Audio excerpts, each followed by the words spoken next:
Aydındır. Onda baxın, deyim ki, bax indi bu xanım var idi, hansı ki dənizdə boğulmaqdan qorxurdu. Deyim ki, siz bunu aşkarladınız onunla. Bəli, ona çıxardıq onu, yaradan işığına göndərdik, şəfalandırdıq. Əvəzdə ona cəsarət yüklədik və suya qarşı sevgi yüklədik DNT-sinə. Onun DNT-sində artıq suyu sevir.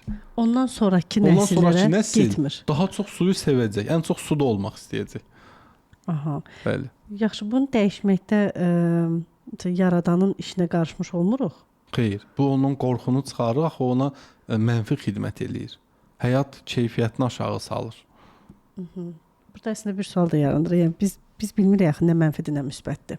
Ya bəlkə onun həyatında həqiqətən də suya getməmək kimi bir nə bilim risklər ola bilər. Siz deyirsiniz ki, qədərə müdaxilə eləyirik, qismətə müdaxilə. Allahın işinə qarışırsınız. Amma yaradıcı onu zaten bura qədər gətiribsə, demək düzəlməyini istəyir də. Hə, onda bəli. Vasitəçiyik də, şəfanı verən yaradandır. Biz şəfanı yaradandan alırıq, biz şahid oluruq şəfacılar. Mən bir şəfacıyam. Onun icazəsi olmasaydı gəlməzdi sizin yanınıza, siz onu deyirsiniz. Bəli. Aydındır. Çünki yaradıcı şəfalandırır. Əgər həqiqətən Allah istəməsə qoymaz şəfalansın.